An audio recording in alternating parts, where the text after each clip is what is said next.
when it comes to like putting the songs together that you put, or when it comes to like putting the little act that you do with the doll, where do you get a lot of like your creative, I guess you can say, inspiration from? I will say I feel like the entertainment side of stuff with when it comes to the music and puppetry, it's I was a before I was a wrestler, I was an entertainer, and it's what I did for the majority of my life, my career. I worked at a cabaret, and I did theater, and I did live music and all these, variety acts and such, and that was the majority of my career. So I feel like that comes easy to me, and it's one of those things that I can feel I deliver without much pressure. So that to me is the easier part of things. So the wrestling world is what's new to me, and I just can't believe I'm lucky enough to bring those side of those skill sets into this world of wrestling, because it's been wonderful to do so. And I feel like that's what's really working for you, because the fans are so excited. They're like, what is Harley going to do next? 1 second you're singing, you're strumming the guitar, you're doing, ventriloquism. Like, you're doing so many different stuff. And I feel like the fans have really just enjoyed getting to see that. Now, I do kind of rewind a little bit, because you just mentioned having came from like an entertainment background in theater and whatnot, and then transitioning and doing pro wrestling.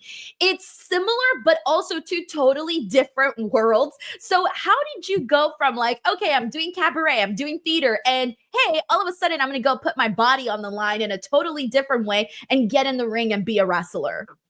So in a super like very long story short concept, I'd say that I grew up in entertainment. That was my passion in my life, but I also collectively at the same time was heavily into the world of fitness. I used to be a fitness competitor, and I was a personal trainer, studied nutrition. I did two different worlds at once for the majority of my career, which was sports and fitness, and then independently entertainment.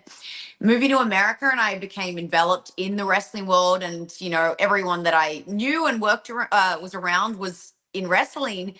And I started watching the live shows, and I started realizing, oh my gosh, like seeing it up close, I was like, I'm in the country that I actually could pursue this and make it happen in a big way. And it's my two passions. It's athletics and it's entertainment, and it's the two combined. And I thought, well, maybe I can, try and use my backgrounds and bring it in. And I tell you, when I started wrestling training, I was in for a rude awakening, because it was so challenging, and there was many times that I thought I'm not cut out for it.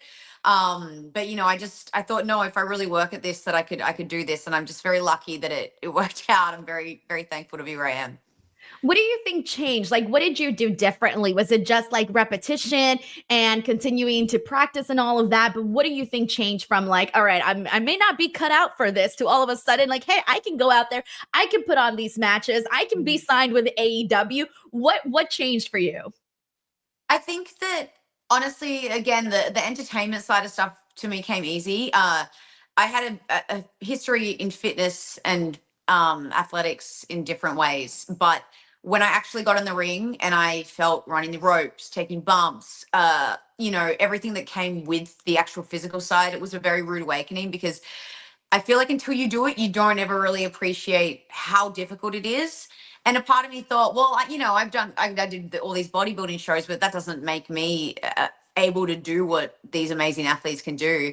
And it's like what you said, it just really came down to me saying, if I want this bad enough, I need to work. I wanted, I loved promo days, because I thought, oh, this is the stuff I'm good at. And then, I was terrified to do a lot of stuff, and I was uncomfortable with a lot of the physicality, but I thought, well, if I push myself in the ways that I'm uncomfortable and I just keep training, then I'll get better.